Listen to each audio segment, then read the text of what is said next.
मौलाना तहसीन जिलानी साहब के बयानात सुनने के लिए तहसीन जिलानी ऑफिशियल को सब्सक्राइब करें। देहात के अंदर एक गांव था, वहाँ का एक लड़का इंजीनियर बन गया था। बहुत ज़्यादा उसके माँ बाप ने उसे पढ़ाया, अच्छी तरबियत की, इंजीनियर बन गया। तो एक दिन उसकी माँ कहने लगी, बेटा अब तो तुम्हें नौकरी भी लग गई है, अच्छी पोस्ट मिल गई है, क्यों ना हम तुम्हारी शादी करवा दें। मुझे ये बताओ, क्या तुम्हारे दिल में कोई है? क्या तुम चाहते हो कि तुम्हारी ही पसंद से शादी हो?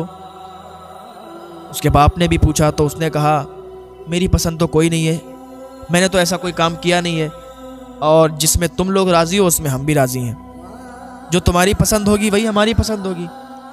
माँ बाप से कहने लगा, आप लोग ही रिश्ता ढूंढ लो और अच्छी जगह करवा दो, बस लड़की बेहतर हो, नेक हो, परहेजगार हो। माँ बाप ने रिश्ता ढूंढा। शहर की अमीर ख़ानदान की लड़की थी, नेक थी, परहेजगार थी।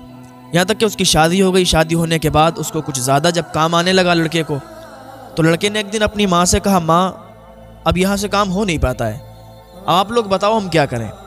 गांव से अगर काम हम कर रहे हैं तो हमारा वक्त ज़्यादा जा रहा है, अगर आप लोग इजाज़त दें तो हम शहर में रह लें जाके, और बीवी हमारी यहीं रहेगी घर पे ही, गांव में।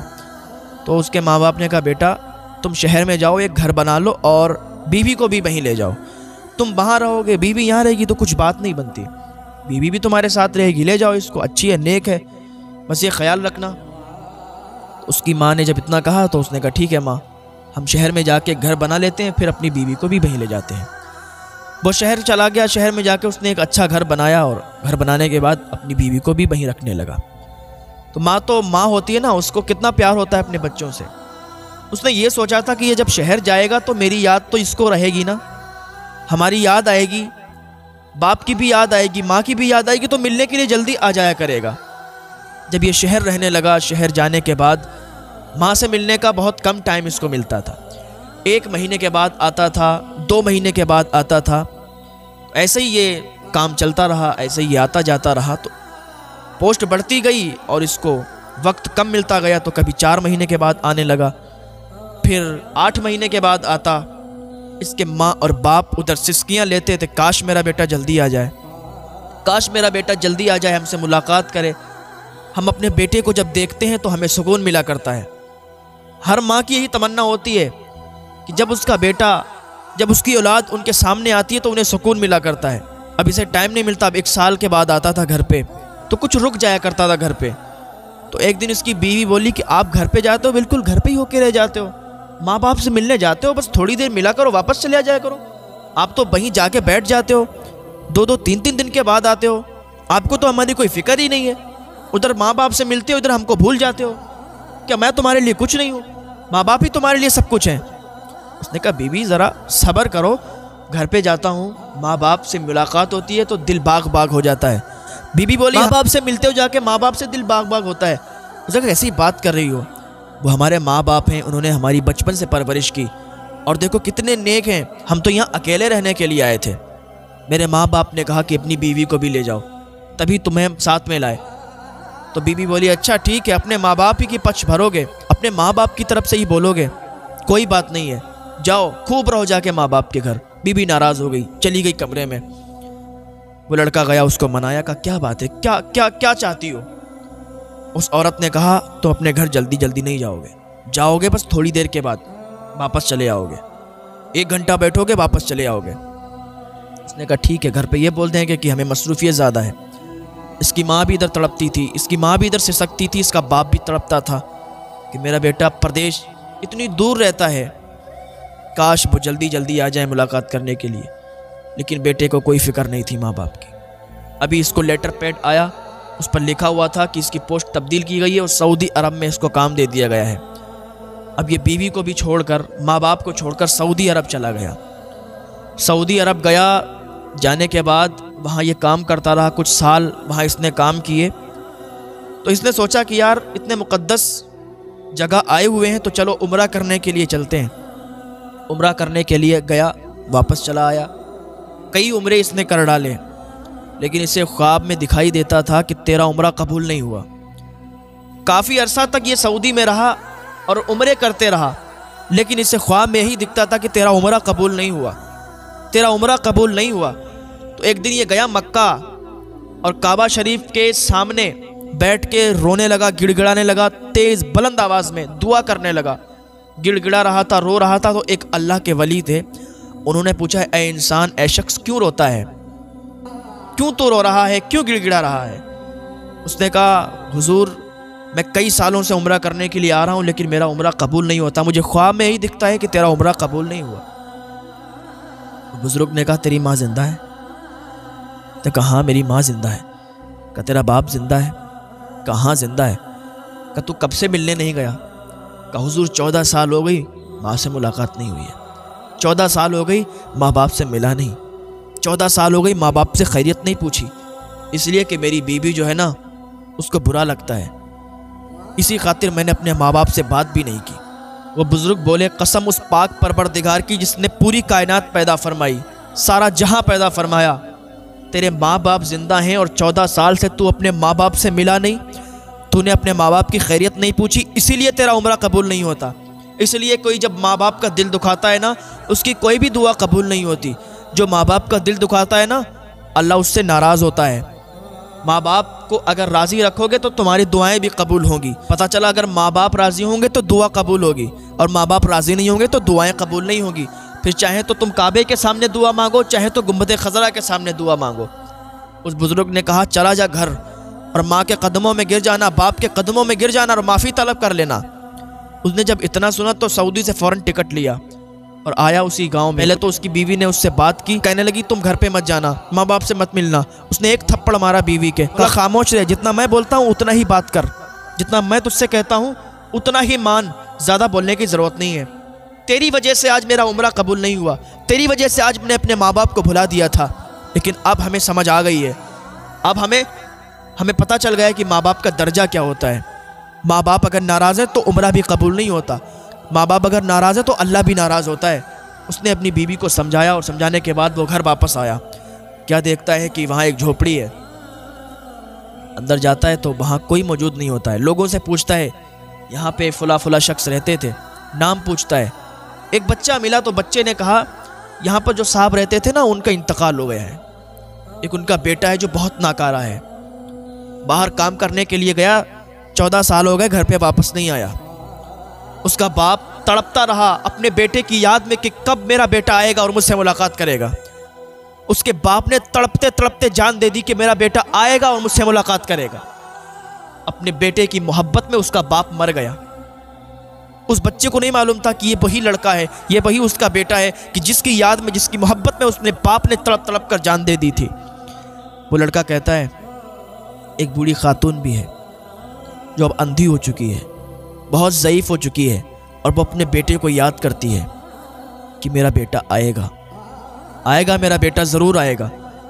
ये इधर सोच रहा था कि काश मेरी माँ मुझे भगा ना दे, मेरी माँ मुझे वापस ना कर दे, मेरी माँ मुझसे नाराज़ ना हो, लेकिन माँ तो माँ हुआ करती है।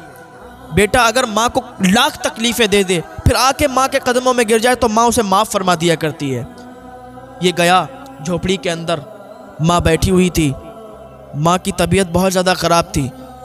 माँ दुआ कर रही थी, ऐ अल्लाह मेरा बेटा जहाँ भी हो उसे मेरे पास भेज दे। ऐ अल्लाह मैं अपने बेटे को देखना चाहती हूँ, मैंने अपने बेटे को माफ़ कर दिया है, वो जब भी आएगा ना मैं उसे अपने गले से लगा लूँगी। ऐ अल्लाह मेरे बेटे को मुझसे मिला दे। इतना भी दुआ कर ही रही थी कि उसका लड़का आगे बढ़ा, माँ के कदम चूमे, माँ के पैर पकड़े और कहा, माँ देख मैं आ गया हूँ, माँ देख तेरा बेटा आ गया है। उसकी माँ ने जब आवाज़ सुनी बेटे की, कहने लगी, बेटा तो कहाँ चला गया था, तेरी बहुत याद आई, तेरे बाप ने तेरे प्यार में तड़प तड़प कर जान दे दी है। मेरे बेटे मैं भी मरने वाली हूँ, मेरी तबीयत भी अब सही नहीं रहती, बुढ़ापा भी बहुत ज़्यादा आ गया है, आँखों की बीनाई है नहीं, आँख में रोशनी नहीं है।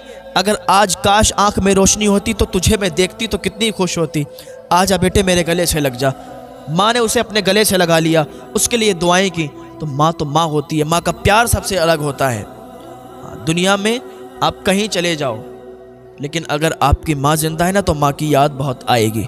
अगर आपकी माँ मर गई है, आपके वालिद का इंतकाल हो गया है, दुनिया में आप कहीं चले जाओ, लेकिन इनकी मोहब्बत आपको ज़रूर तड़पाएगी, इनकी याद आपको ज़रूर आएगी।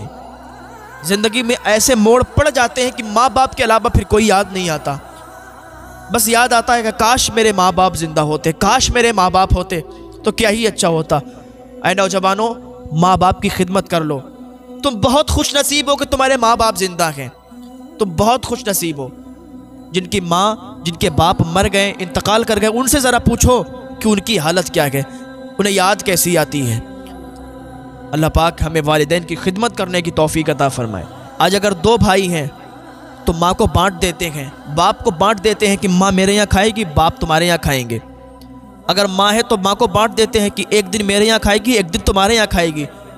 जब तुम छोटे थे ना, और यही दोनों भाई थे, तुम अपनी माँ के पास जाते थे तो माँ से क्या कहते थे?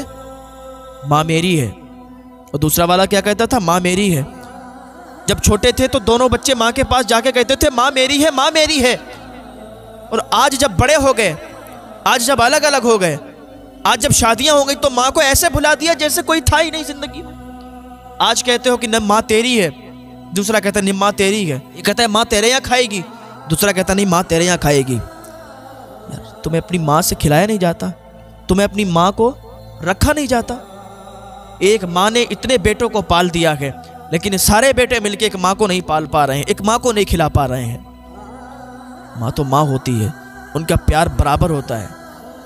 ऐसा नहीं कि किसी एक के लिए ज़्यादा हो, एक के लिए कम हो। माँ के सामने उसके बच्चे सारे के सारे बराबर होते हैं। तो नौजवानों, अपनी माँ को कभी परेशान मत करना, अपनी माँ को कभी ओल्ड हाउस ना छोड़ना, अपने बाप को कभी ओल्ड हाउस ना छोड़ना। ज़रा देखना अपने बाप के माथे पर झुर्रियाँ कि तुम्हारे लिए आई हैं, वो तुम्हारे लिए मेहनत की है, रात रात उन्होंने काम किया है, मजदूरी की है, तब तुम्हें पाला है। मैं जा रहा था बरेली शरीफ के अंदर से ही गुजर रहा था तो रात के 2 बजे हुए थे, रात का सन्नाटा था। अभी कुछ ज़्यादा दिनों की बात नहीं है, कोहरा बहुत तेज़ था। तो मैंने उन्हें बीच चौराहे पर देखा था। एक बूढ़े शख्स थे, रिक्शा चला रहे थे, रिक्शा। तो हमने गाड़ी रोकी और गाड़ी रोककर उन्हें कुछ पैसे दिए। बात बताने की नहीं है, लेकिन बस आ गई है ज़रा जहन में तो बता दे रहे हैं। हमने उन्हें पैसे दिए तो बड़ा खुश हुए। मैंने कहा हज़रत, इतनी रात में आपको ठंड नहीं लग रही? आप रिक्शा लेके यहाँ खड़े हैं, रिक्शा चला रहे हैं इतनी रात में, 2 बज गए रात के। कहने लगे बेटे क्या बताऊं, मेरे 5 बेटे हैं और 5 बेटे ने मुझे घर से निकाल दिया है।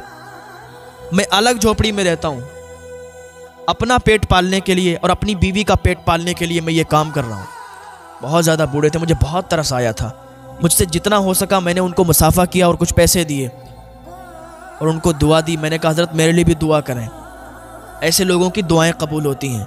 अगर आप वाकई मदद किसी की करना चाहते ना, हेल्प करना चाहते हैं, तो रात के सन्नाटे में निकला करें।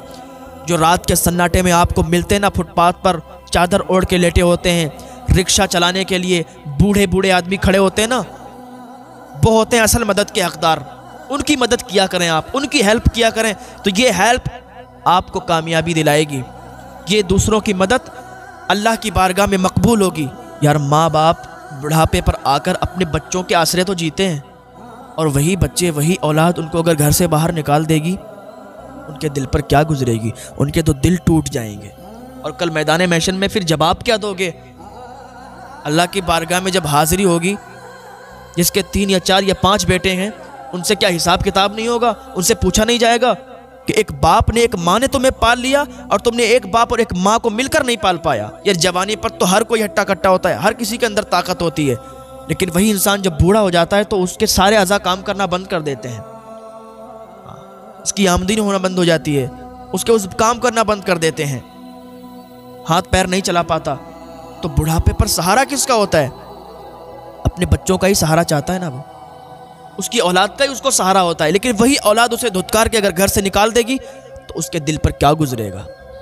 अल्लाह पाक की बारगाह में दुआ है, या अल्लाह किसी को ऐसा बेटा ना दे कि बुढ़ापे पर वो अपने बाप को घर से बाहर निकाल दे। या अल्लाह किसी को ऐसी औलाद ना दे कि अपने ही माँ बाप को वो अपने घर से बाहर निकाल दें, ओल्ड हाउस छोड़ दें, दर दर की ठोकरें खाने के लिए छोड़ दें। अल्लाह सबको नेक औलाद अता फरमाए। अल्लाह की बारगाह में दुआ, अल्लाह हमें हिदायत की तौफीक अता फरमाए, अल्लाह नेक अमल की तौफीक अता फरमाए। वो हिसाब किताब बहुत सख्त होगा, हम जवाब नहीं दे पाएंगे। यार, अपने माँ बाप को आज ही मना लो अगर रूठे हुए हो, अगर आपने उनको घर से निकाल दिया हो तो आज ही उनको ले आओ। अगर माँ बाप से राजी हो तो आज ही उन रूठे हुए को मना लो। कल क़यामत में जवाब नहीं दे पाओगे और फिर सीधे जहन्नम में जाओगे। माँ बाप अगर तुम्हारे लिए दुआ कर देंगे तो तुम जहन्नमी से जन्नती भी बन जाओगे। अगर तुम्हारे बहुत गुनाह हैं, तुम्हारा कोई भी काम नहीं बनता, अगर तुम्हारे माँ बाप तुम्हारे लिए दुआ कर देंगे ना तो सारे काम बिगड़े हुए तुम्हारे बनते हुए नजर आएंगे। बस फ़कत माँ बाप को राज़ी करो नौजवानों, माँ बाप को राज़ी करो। कितनी बार मैं बोलता आया हूँ कि माँ बाप को कभी तकलीफ़ नहीं देना। ये औलाद ही आसरा होती है माँ बाप का। अल्लाह पाक हमें नेक अमल की तौफीक अता फरमाए। मौलाना तहसीन जिलानी साहब के बयानात सुनने के लिए तहसीन जिलानी ऑफिशियल को सब्सक्राइब करें।